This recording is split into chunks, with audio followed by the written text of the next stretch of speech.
नमस्कार दोस्तों।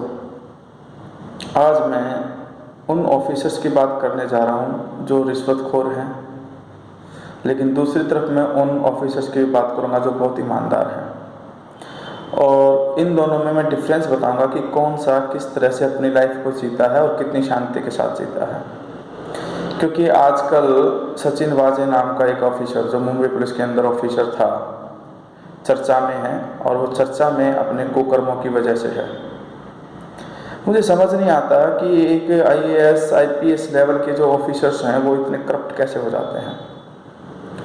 कॉलेज के दिनों में मैं भी यूपीएससी की तैयारी करता था, क्योंकि सबसे बड़ी बहन जो थी मेरी, वो मुझे आईपीएस ऑफिसर बनाना चाहती थी। लेकिन मैं कभी भी उतनी मेहनत और लगन के साथ यूपीएससी की तैयारी नहीं कर पाया, क्योंकि मेरा सारा ध्यान सिर्फ मैथमेटिक्स पे था। लेकिन यूपीएससी में मैथमेटिक्स के अलावा भी बहुत सारे सब्जेक्ट्स आते हैं, तो इसीलिए मैंने अपना सारा समर्पण जो भी था वो मैथमेटिक्स के लिए ही रखा, और मैथमेटिक्स के ही फील्ड में मैंने आगे बढ़ा, और आज मैं इसी वजह से मैथ का मास्टर बन गया। लेकिन मेरे मन में सवाल चलते रहते थे कि ये जो आईएएस आईपीएस हैं, ये इतना पढ़ते हैं, इतनी मेहनत करते हैं, इतना कुछ करने के बाद ही ऑफिसर बनते हैं, लेकिन उनमें फिर क्यों कुछ ऐसे करप्ट अफसर बन जाते हैं जो समाज में एक अलग तरह का एग्जाम्पल पेश करते हैं। तो उसी सवाल को अपने मन में लिए मैं एक बार गौतम बुद्ध नगर में गया। वहाँ पर एक गुरुकुल है, वहाँ मेरे संस्कृत के सर रहते थे जो कि दिल्ली यूनिवर्सिटी में प्रोफेसर बन गए थे। तो मैंने उनसे यही सवाल पूछा कि जो आईएएस आईपीएस है ये समाज में क्या चेंज ला सकते हैं। तो उन्होंने मुझे बताया कि ये बहुत अच्छा चेंज ला सकते हैं, लेकिन जो हमारा पॉलिटिकल सिस्टम है वो एक अलग प्रकार से इनको हैंडल करता है, और इनमें से जो ऑफिसर्स करप्ट हो जाते हैं, रिश्वत लेनी स्टार्ट कर देते हैं, उन्हें तो जब भी हमारी प्रोफेसर्स की टीम बैठती है, हम बात करते हैं ऐसे ही, तो हम इन्हें दास कह करके बुलाते हैं। क्योंकि जब कोई अफसर एक बार रिश्वत ले लेता है तो उसकी ज़िंदगी दास के समान ही हो जाती है, क्योंकि एक तो वो अपनी इंद्रियों का गुलाम होता है, इंद्रियों का गुलाम है, इसीलिए वो अपने कर्तव्य को नहीं समझ पाता है। कर्तव्य को नहीं समझ पाने की वजह से वो रिश्वत लेता है, और रिश्वत लेने के बाद वो फिर नेताओं का गुलाम हो जाता है। फिर नेता लोग उसे उसी रिश्वत का डर दिखा करके उससे अपने मनचाहे काम कराते हैं, और ये फिर एक सिस्टम बनता चला जाता है कि उन्हें उन भ्रष्ट नेताओं का काम करना पड़ता है। शुरुआत में जब वो एक बार रिश्वत ले लेता है तो उसकी भी फिर मजबूरी होती चली जाती है कि उसे फिर काम करना पड़ता है। वरना ईमानदार ऑफिसर भी हैं। ईमानदार ऑफिसर में सबसे पहले नाम आता है अशोक खेमका जी का, जिनका नाम आज की डेट में हर एक बच्चा जानता है और दिल से उनकी रिस्पेक्ट करता है। हालांकि उन्होंने अपनी ईमानदारी की काफ़ी कीमत अभी तक चुकाई है, लेकिन फिर भी लोग उसकी रिस्पेक्ट करते हैं दिल से। वो जहाँ जाते हैं अपना काम ईमानदारी से करते हैं, और जो उनके काम में टांग अड़ाता है वो उसका अपने तरीके से हिसाब करते हैं।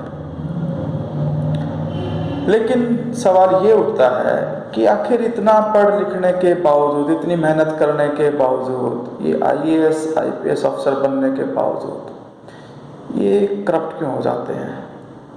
आखिर वो क्या मेंटलिटी होती है जो इनको इस रास्ते पर ले आती है, जबकि इनको सबसे ईमानदार होना चाहिए। तो यही सवाल मैंने अपने सर से पूछा कि क्यों। तो उन्होंने मुझे बताया कि ये जो ज्ञान लेकर के ऑफिसर बनते हैं, जो किताब पढ़ते हैं, जो किताब के माध्यम से यूपीएससी की तैयारी करते हैं, उसमें जो नॉलेज है वो सिर्फ भौतिक ज्ञान से रिलेटेड है। भौतिक ज्ञान से रिलेटेड नॉलेज के हिसाब से वो अपनी प्रिपरेशन करते हैं, लेकिन अगर वो उसके साथ साथ अगर वो अपने जीवन को भी समझ करके चलें कि जीवन क्या है, मुझे अपने जीवन को कैसे बेहतर बनाना है, उसको कैसे बेहतरी के साथ जीना है, तो शायद वो ज़्यादा बेहतर ऑफिसर बन सकते हैं और समाज के ज़्यादा अच्छे तरीके से काम आ सकते हैं। जो लोग पारिवारिक संस्कारों से निकले हैं, जहाँ पर उन्हें इस तरह की शिक्षा मिलती है, वो बहुत अच्छे अफसर बनते हैं और अपने कर्तव्यों के लिए समर्पित होते हैं और अपने देश के लिए कुछ भी कर गुजरते हैं। लेकिन जिनको सिर्फ और सिर्फ बुद्धिमत्ता बहुत थी, याददाश्त बहुत अच्छी थी, लेकिन बस एक स्टेटस सिंबल के लिए वो अफसर बनना चाहते थे और वो बन जाते हैं, तो ज़्यादातर लोग करप्ट ही मिलते हैं ऐसे सिचुएशन में, क्योंकि फिर वो अपनी लाइफ में कुछ अलग प्रकार से एक टोरा चाहते हैं। मैंने ज़्यादातर यही देखा है, जिन लोगों को मैं जानता हूँ वो फिर टोरा झाड़ते हैं कि हम अफसर हैं, और उस टोरे के चक्कर में वो कुछ गलत कदम उठा लेते हैं, और गलत कदम उठाने के बावजूद वो रुकते नहीं हैं और धीरे धीरे करके उनके नाम की फाइल तैयार होती रहती है। और जब सरकारें बदलती हैं तो जिस सरकार का जब मन करता है, जिस भी ऑफिसर्स को वो अपने तरीके से दास की तरह हैंडल करते हैं, क्योंकि जब कभी कोई भी ऑफिसर एक बार रिश्वत ले लेता है अपने जीवन में, तो यकीन मानिए वो उसी समय दास बन जाता है। और ये बात वही अफसर बहुत अच्छे से समझ सकता है जिसने रिश्वत ले ली है। इसीलिए मैं अपने सभी स्टूडेंट्स से कहना चाहूँगा, अगर आप सरकारी नौकरी में हैं या आप किसी कंपनी में भी हैं और आपके पास ऑप्शन है रिश्वत लेने का, तो उस ऑप्शन को रिजेक्ट करिए, क्योंकि रिश्वत लेने से आपको पैसा मिल जाएगा, लेकिन जो शांति चाहिए होती है वो शांति उस रिश्वत के पैसे से कभी नहीं मिलने वाली, बल्कि आप एक ऐसी दलदल में फंस जाओगे कि हर कोई आपका मनचाहा इस्तेमाल करेगा।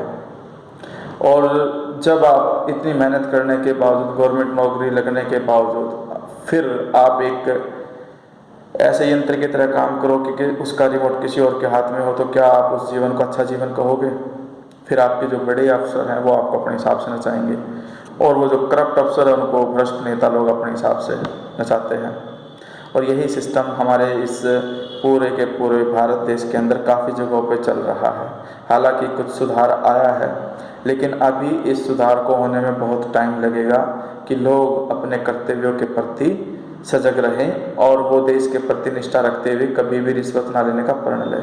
तो आज के माध्यम से मैं अपने सभी स्टूडेंट्स को ये कहना चाहता हूँ कि अगर आपके पास ऑप्शन हो रिश्वतखोरी का, तो आप उस ऑप्शन को अपने जीवन से बिल्कुल ख़त्म कर दें, नहीं तो आप साइलेंट मोड में अपने जीवन को ख़त्म कर लोगे धीरे धीरे। जो पर्सनैलिटी आज आपकी है वो पर्सनैलिटी नहीं रहने वाली अगर आप रिश्वत लेते हैं तो। और आपको एक्सपेरिमेंट करना ही है तो आप स्टार्ट कर दीजिए रिश्वत लेना। आप समझ जाओगे 1 या 2 साल के बाद कि आपने अपने जीवन को ख़त्म कर लिया है और आपने एक गुलामी भरे, दास्ता भरे जीवन को अपना लिया है।